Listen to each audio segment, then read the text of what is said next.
Welcome to Healing the Spirit, a space where we awaken our creativity, deepen our connections, and remember who we are through the lens of astrology, archetypes, and art making. I'm your host, Jonathan Coe.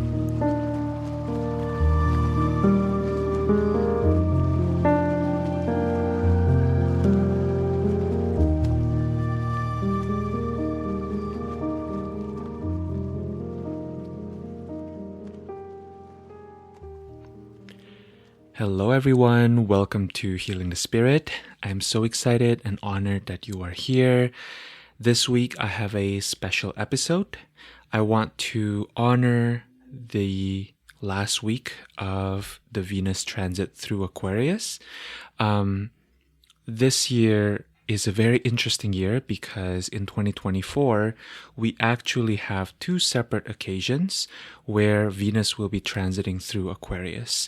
So there's something about the invitation, there's something about the energy of this coming year that really feels to me as deeply connected to Venus in Aquarius.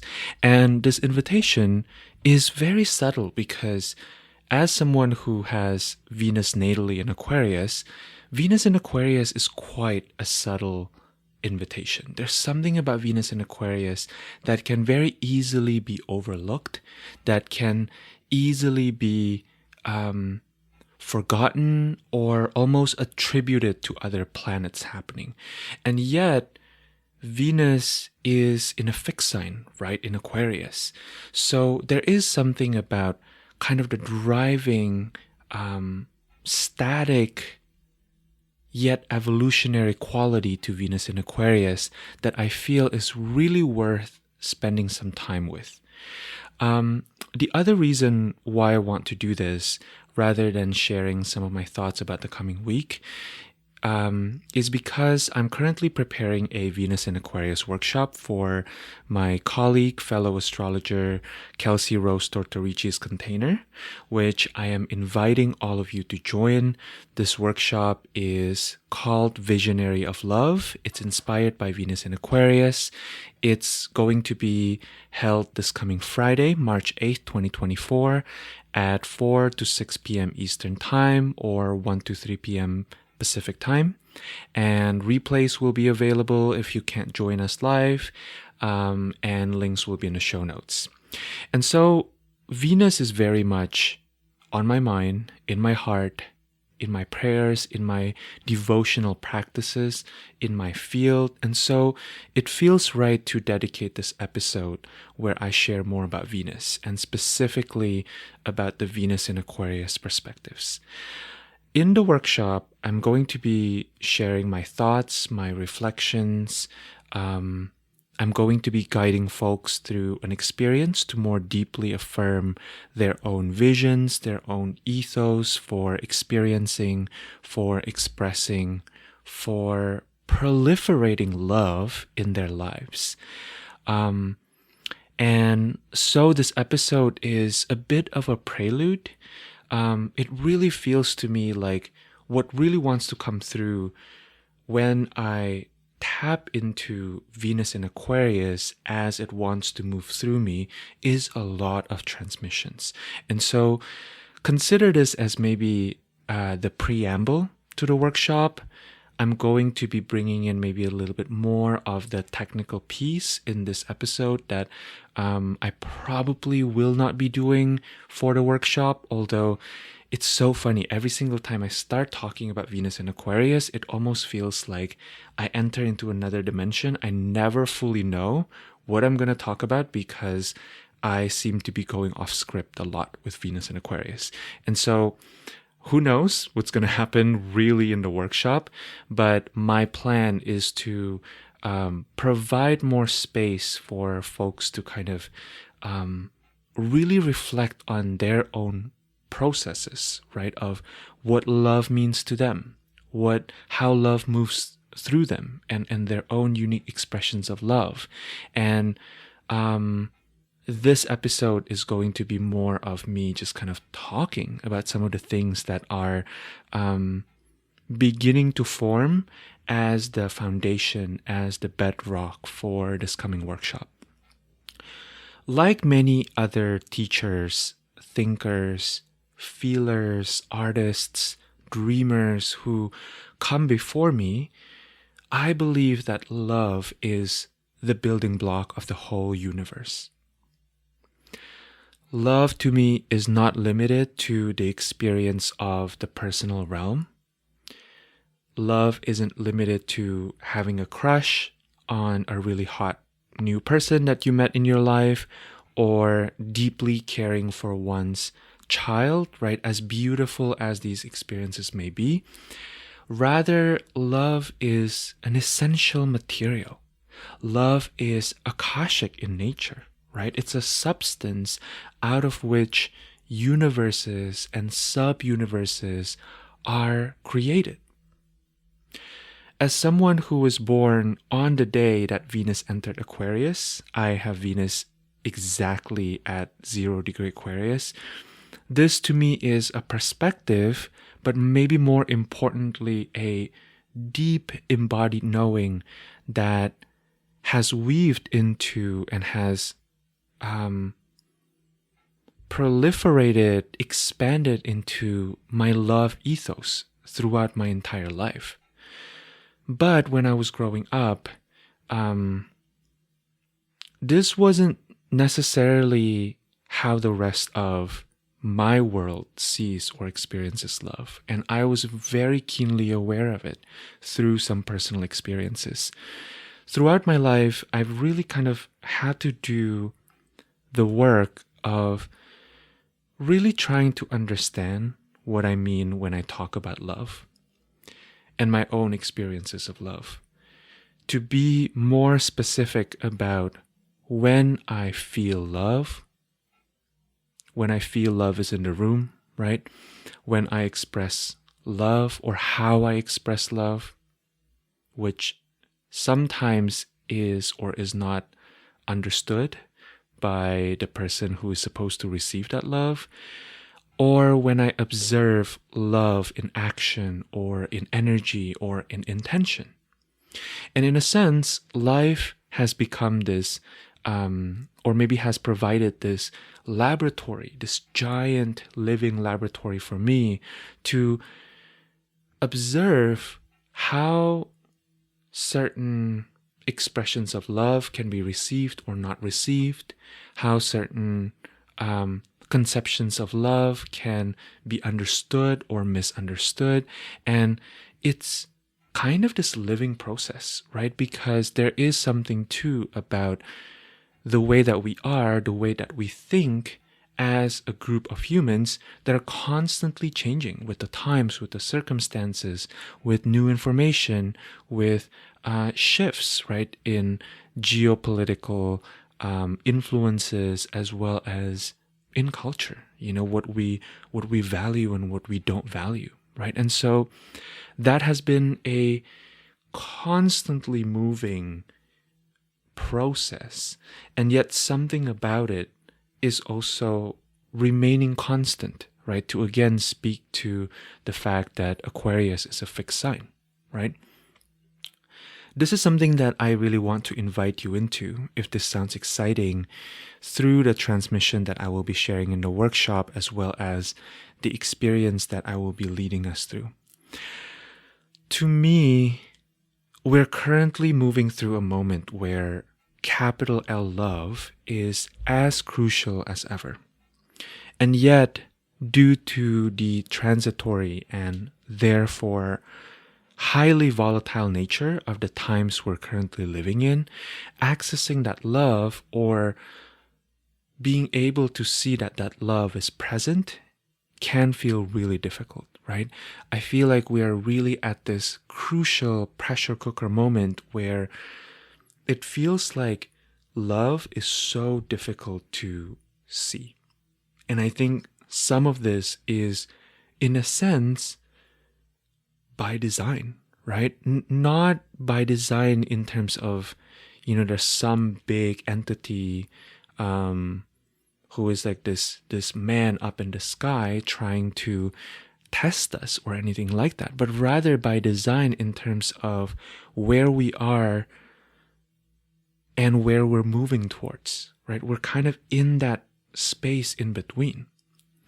And we're all aware, right, of the genocide currently happening in Gaza, the war in Ukraine, the war in Sudan. And although we all may be on different sides of these issues politically, or we may have different takes and perspectives on these very complex human and governmental issues, right? We all know that something is not right. We all know that whatever it is that we are looking at, whatever it is that we are experiencing, whatever it is moving through us, this isn't love. Or this isn't love as we know love to be capable of being embodied in human form. We all know that there's something very wrong with the way that we work through conflicts. And while conflicts, wars, strife are typically astrologically in the domain of Mars, arguably, I would say that there's no war without love. There's no violence without intense love. If we're all just chill, there would be no violence, right? If we don't feel a kind of intense love, or whatever it is that we interpret as love, the need to protect, the need to demarcate, right? Then there would be no violence. There is no separation without unification. These concepts may seem like complete opposites, right? And on some level, they are. But they're also paradoxes. To me, the failure of our governments, our so-called leaders, of societies, cultures at large to find peaceful resolutions are really rooted in the failure to love and to practice moving from that space of love. And if we don't know how to love our neighbors, that is a sign that we don't know how to love ourselves. If we don't know how to love ourselves, that's a sign that we don't know how to love the world. And if we don't know how to love the world, we don't know how to love life itself. And if we don't know how to love life, we don't know love herself. Because life is love, and love is life. Love is so much bigger than the substance that we have been told to ingest by our media, by capitalism, by our culture, right? When we watch shows like The Bachelorette, for example, we're handed this really specific version of love, right? We're being given this version of love that has the potential of running out. There is scarcity in that kind of love, right? We are being given this version of love that says, you need to jump through all these hoops because I need to be able to vet you. I need to filter you out. I need to know if your intentions are pure. And so I'm going to make you compete against all these other people for my love, right? We're essentially handed a version of love that is about war. We shouldn't be surprised when we see war happening, because the way that we think about love is rooted in violence, is rooted in competition, is rooted in the idea that there's not enough to go around, that you have to contort yourself to look a certain way, to be a certain way, to talk a certain way in order to be loved. And it's the version of love that is at war, right, with our own true nature as people who are capable of loving many different people in many different ways. See, the true nature of love, as filtered through the lens of Venus and Aquarius, it's the version of love that understands love as being rooted in specific needs. That different people at different times need different kinds of love. That who we are at that moment, depending on who we're at in our journeys and our experiences of how resourced or not resourced we are, also have we have access to very specific ways of loving, and by necessity of our limitations, being in this human form, we don't have access to other ways of loving. Venus in Aquarius feels elusive, oftentimes. I know this because for most of my life, it was really hard for me to see how Venus shows up for me. As a teenager, I remember looking at myself in the mirror and actually liking how I looked. Yes, I wish I looked more like Keanu Reeves. This is very true, still true. But if I put that aside, I honestly can say that I liked the way I looked. And in some ways, that's maybe the first sign that Venus is present, because that ability to look at the mirror and to appreciate and admire and adore the reflection that one sees is, now I understand it, evidence of Venus's presence. I liked the reflection of myself that I saw in the mirror. I liked being in my body. I liked being me. I never really felt the need to radically alter parts of myself, at least physically. And I am blessed because I have bodies that can move in ways that allow me to do the things that I want to do, and that look okay to me. That I can look at myself and be like, yeah, that's me, you know. And also, I think part of my Venus in Aquarius story too is being so keenly aware of the ways that others around me did not always see my beauty, did not always appreciate my version of beauty, did not always validate the ways that I am beautiful. And it took me a long time to understand that they couldn't see my beauty because they couldn't see their own beauty. And they couldn't see their own beauty not because they didn't want to, or not because they couldn't by nature, but because a lot of the people around me have been conditioned out of their abilities to see their own beauty. They've been taught relentlessly that something was wrong with them, or something was wrong with beauty itself. And so they couldn't see their own unique beauty.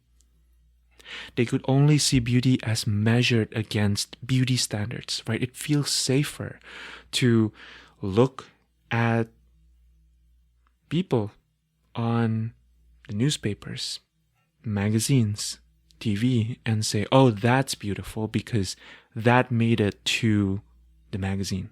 That made it to TV.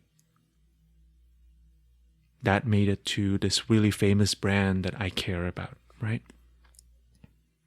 And because I didn't fit into these beauty standards, I never received the mirroring by others except by my own literal mirror of my own beauty, like on a very physical level. And sure, there was pain in this experience. There's no denying that. But it was also motivating, and it piqued my curiosity. I remember from early on, I was always able to see people through the lens of what I now understand as their essence. That yes, there was something about the physical beauty, but there's also something about what this person's emanating and how their internal relationship with that essence is like, and how that is reflected into the external. It was as if I could see through the veils of their mortal forms and into what was moving through them and their relationship with what was moving through them. Maybe the closest concept that makes a lot of sense, maybe for a lot of people as a proxy, is authenticity, right? In other words, my Venus in Aquarius kind of has this ability to gauge and to witness, to behold people through a measure of how authentic they are. But I think this experience goes much deeper. It's not just about authenticity, right? It's really more about maybe congruence. There's something about someone being able to move through the world with a piece of their connection to capital L love being intact, right? That despite the fear which we all experience, despite the hatred which we all received on some level, despite the crushing weight of societal, tribal, media expectations, some people manage to keep a little piece of their original code for themselves. That part of themselves that look at the mirror and can see the truth of who they are. They manage to not let the world in totally and completely. They maintain a certain level of preserving that which is uniquely theirs, and somehow not compromise on how this essence is expressed through their being. Aquarius is a sign ruled by Saturn, and Saturn is the force of limits, of limitations, of boundaries, of protection through delineation, of finality. Saturn was the furthest planet that the ancients could see with their naked eyes in the solar system. Saturn governs the reality that our time as humans are limited, that we all have to die, that this form at some point will have to yield and give way to some other form. And so Saturn also rules liminal spaces, right? Death is a liminal space. Death is a portal, a passageway into a different kind of life and aliveness, right? And Saturn rejoices astrologically in the 12th house. The 12th house is where things are hidden, where rules can be fuzzy, because only in those spaces can form and containers be birthed, right? Saturn loves being in these spaces that don't have a lot of pre-existing rules, because then Saturn can come in and fulfill their agenda of creating rules. And at first glance, when we look at the Venusian principle, they seem to be at odds with Saturn, right? Venus is associated with beauty, with pleasure, with harmony.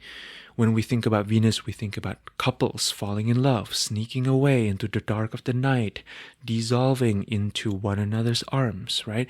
And yet, in the Orphic hymn to Venus, or Aphrodite, her Greek counterpart, she was referred to as the, quote, scheming mother of necessity, right? How interesting. When you hear that phrase just by itself, scheming mother of necessity, I think about kind of a mix of like Mercury and Saturn a little bit, right? Like necessity feels to me like Saturn. Scheming feels like kind of trickstery, right? Mercurial. And then the Orphic poet and devotee goes on to say in the Orphic hymn to Venus, everything comes from you. You have yoked the world and you control all three realms. You give birth to all, to everything in heaven, upon the fruitful earth, and in the depths of the sea. O venerable companion of Bacchus. Again, very interesting choice of words, right? This particular phrase, the yoke, you have yoked the world and you control all three realms. Again, to me, feels very Saturnian, right? And this makes sense. Astrologically, we can also think about Saturn, right? Traditionally rejoicing in Libra, and Libra is one of the homes of Venus, right? So Saturn and Venus has this connection. There's something about Saturn and Venus that's always kind of communicating with one another, right?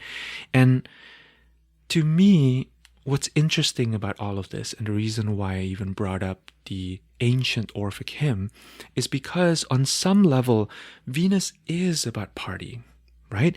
In astrology, Venus rejoices in the fifth house. The fifth house rules creativity, children, expressions, poetry, art. And so, yes, she is associated with that state of ecstasy that Bacchus or Dionysus, the party deity, is often known for, right? Dionysus is also the god of fermentation, the god of wine, right? But I think there's a slight difference here that brings Venus maybe a little bit closer to Saturn actually than Dionysus, because with Dionysus, I think about Dionysus as being associated with the rave aspect of ecstasy, right? Of partying from 7 p.m. to 7 a.m. and beyond, right? It's like this unstoppable force, right? That is just kind of moving away and burning away everything that isn't pure raw life force energy. But Venus is actually more scheming, maybe, than that. There is kind of an agenda to Venus that's more than just about burning away life force energy. That's more than just about pleasure for the sake of pleasure, right? There is kind of a trickstery quality to Venus, because Venus is interested in birthing, in giving form, in creating something new, right? Venus isn't just party for the sake of partying. Venus rules the process of opening up of the creative orifice, right? The creative, or actually also literal, vulva, right? And through the mysterious, potentially intrusive process of dissemination of the juice of life force energy, which often can only happen in that kind of ecstasy, loss of grounding space, Venus furthers their agenda of creating something new, right? Venus creates the conditions that are necessary in order for life to proliferate. And what is the new thing that is birth, right? It's a mystery. No one can ever really go into the process of making an artistic child or a literal human child with full certainty of, oh, my child is going to look like this, right? Or sound like this, or act like this. You don't get to control these variables, at least not yet in our journey as humans. Yes, to create is to give birth to something new, but to create is also to enter into some sort of mystery, to commune with the ineffable, to lose control, to be subject to the forces of evolution itself. And so, Venus in Aquarius, just like Venus in all other placements, is interested in birthing some sort of world, right? And this is again interesting because when we think about Saturn, there's something about Saturn that likes the fuzziness of this new world, right? Because then Saturn can start delineating, Saturn can start making sense of something, Saturn can start creating boundaries within which form can be nourished, right? There is a mutual relationship between Venus and Saturn. And we know this because Venus is always interested in birthing something, right? No matter what sign Venus is in, Venus is always interested in birthing something, in harmonizing something, in attracting into it another entity, another being, another influence, another idea that allows life to continue being created. And yet, in Aquarius, Venus works with a fixed air landscape, right? Venus works with the stratosphere. Venus works with gravity. Venus works with the unyielding rules of the Maya or the matrix or the societal impositions, right? So what does Venus do in this land of fixed air? Venus finds ways to detect the needs of the self and the needs of others, and then to adapt and evolve according to those needs. The Venus in Aquarius journey, to me, is an evolutionary process in a literal sense. In Aquarius, Venus learns all the rules only to understand that all the rules were made up anyway. Venus in Aquarius takes the time to learn the rules, the restrictions, the limitations. Venus in Aquarius did the climbing of the mountain, right? Right before Venus goes into Aquarius, Venus was in Capricorn, right? If we look at the wheel of the zodiac as kind of this journey, right? And so Venus climbed the mountain in Capricorn faithfully, with commitment, in devotion. And then they got to the top of the mountain, Aquarius, where they get access to the whole landscape. But once they reach that altitude, there is an understanding that is quite poignant about the paradox of, one, how love has rules, and surprise, surprise, those rules are actually meant to be broken, or to be investigated, or to be pulled apart.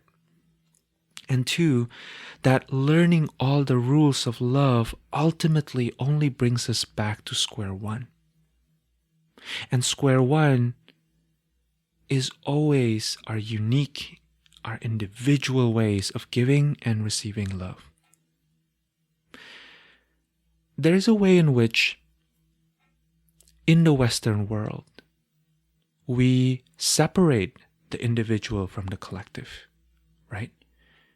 We are so focused on the scientific method. The Western way of thinking is about separating in order to be able to understand, in order to be able to dissect, in order to be able to see the process of something clearly, right? And being able to perhaps even replicate it, which is the spirit of the scientific method. Nothing wrong with this, right? But there's also another perspective, which is that the individual is a continuum of the collective, right? The individual is a small piece that is connected, and not just connected, but through the connection, therefore part of the collective, right? That in more deeply understanding the individual process, that actually becomes the eye of the needle that allows us to then transport over into the other side, into seeing the bigger picture, right? Venus in Aquarius may on the outside seem like a rebel. Venus in Aquarius may also seem like a total normie, right? But Venus in Aquarius is not a rebel without a cause. Venus in Aquarius seems like a rebel because their process often has taken them to a level of understanding of love that goes beyond what society at large labels as love. Venus in Aquarius understands that love as a force is universal, and yet expressions of love are rooted in the giver and the recipient. There's a paradox here that is sacred. Venus in Aquarius understands that capital L love is unconditional, and yet loving without conditions in relationships is a surefire way to mess it up, to deviate from the possibilities of living, embodying, reveling in capital L love. That actually loving without conditions, which can seem compassionate from one perspective, is actually more of an abandonment of the really unique piece that one carries as a seed within oneself to teach others a secret code about love that can only be transmitted through being committed to an authentic embodiment of that unique expression of love. And so one way to think about the Venus in Aquarius process is through the lens of the virus. Let's think about it as a computer virus, right? When you download a virus, hopefully without meaning to, inadvertently, right? I hope you are not consciously trying to download a virus into your computer. The virus becomes a part of the computer, right? The virus hijacks, the virus brings into question, interrupts processes that the computer usually knows how to do. The virus can also confuse the computer into doing something else that it normally would not do. So let's take a step back, right? How was the virus able to hijack the system? By necessity. The virus can only hijack if the virus understands the system, if the virus understands the vulnerability of the current operating system. In a sense, the virus is able to wreak havoc only if the virus knows the system well enough. The virus is designed to navigate the labyrinth, that is the native operating system of the computer, and then to find its vulnerabilities in order to turn the whole thing upside down, right? So similarly, Venus and Aquarius bring such delicious medicine to our times. May we not forget that the modern ruler of Aquarius is Uranus, right? And Uranus brings upheavals. Uranus brings questions. Uranus brings topsy-turviness, right? Uranus dethrones, depedestalizes. And in the brokenness of our times, Venus and Aquarius studies and then questions the ways that we perform love. Performances of love are not inherently wrong. But when we get stuck in the performances of love, rather than in the spontaneous unfolding, emanation, outpouring of love, we miss the mark on truly embodying the essence of love. Because in order to truly embody that essence of love, we have to first and foremost be connected to the essence of love. And when we're performing, it's much, much harder to be connected, right? Performance has an element of ulterior motive to it. And so when we have an ulterior motive, it's a lot harder for us to be with what is in front of us. And when we are present with what's in front of us, new pathways for new worlds open. Here's another question that Venus and Aquarius, to me, wants us to ask. Are there any fresh forms of connections that can blossom when we collapse the hierarchy of loving into a mycelial network of loving? So often, our culture, our society as modern people taught us that loving needs to happen in a hierarchy, right? I love my mother more than I love my aunt. I love my biological child more than I love other people's children. I love my romantic partner more than I love my friend, right?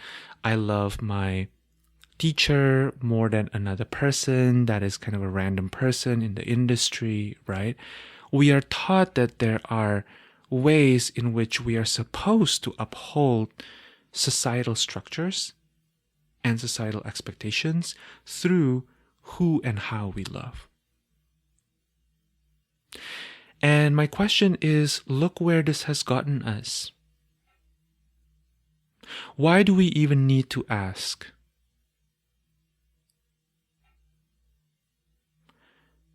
Why do we even need to question the dignity of other people's children?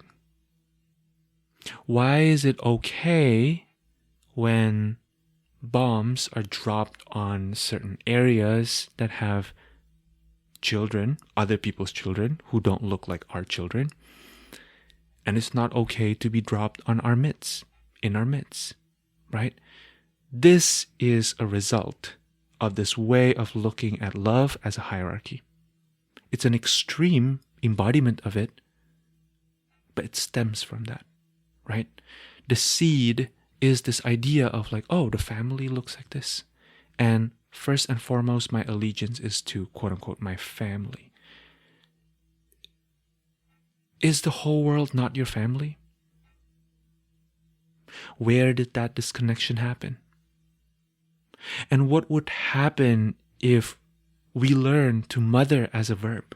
If we learn to find authentic ways to mother one another in order to disrupt this messed up social order we've created, to trick our society into new, more expansive ways of loving? What strange visions might arise if we suspend, if we question, if we abandon altogether definitions of love we inherited out of obligation or out of fear? What if there are other ways to love, other ways to show care, other ways to be present with one another that are not rooted in feeling bad for someone else? How often do we justify our expressions of love because we feel bad for another person? And is that not infantilizing? What if there are other ways to receive love, to receive care, to receive someone's full presence that don't center manipulation tactics, where we put people through guilt trips, where we prey on their nervous system's fear of being seen as a bad person?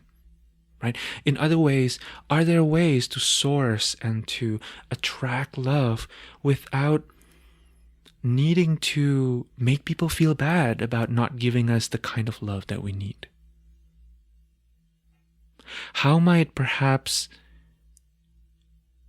cultivating more space for us to see the ways that we need to be loved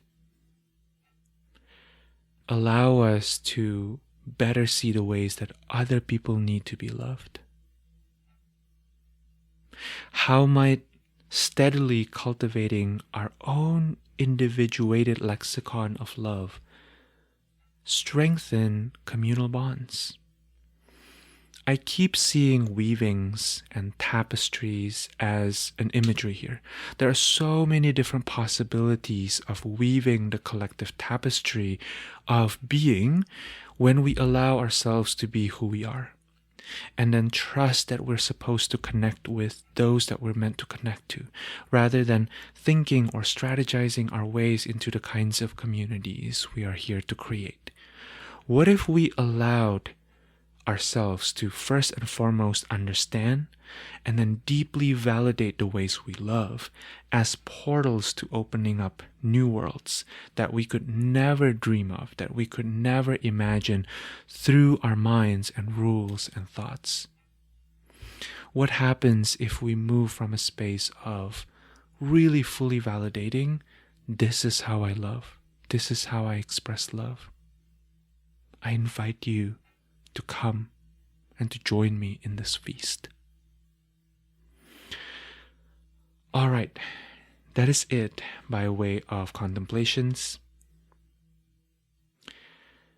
They feel so ripe in my field and so pressing, and also simultaneously so gentle and medicinal. To me, these are the works of our lifetime, right? And if you feel inclined to dive deeper, I would love to have you join the workshop, Visionary of Love. Enrollment is open until Friday, March 8th.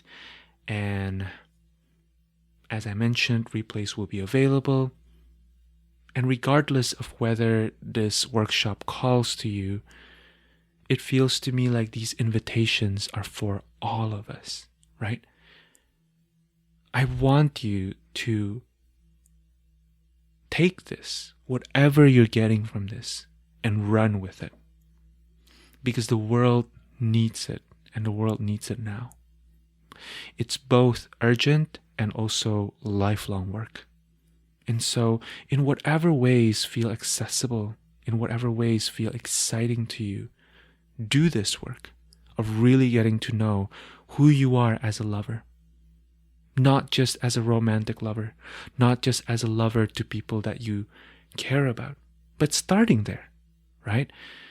And then seeing if it can proliferate to the larger web of life. And finally, I'm also available for readings if any of you would like to deepen into some of these concepts through the lens of your chart in a one-on-one container. I would be deeply honored to work with you. And so you can find information for these readings on my website, jonathanko.com/readings. And so, yeah, I would love to see some of you and to discuss some of these really big topics. All right. Thank you so much. I value you. I honor you. I thank you for being here. I thank you for feeling into some of these large, powerful concepts with me. And I hope you have a beautiful week. I hope you take as much of the Venus in Aquarius invitations as feels available and feels nourishing to your system. All right, I'm sending you so much love, and I look forward to seeing you again next time. Take care.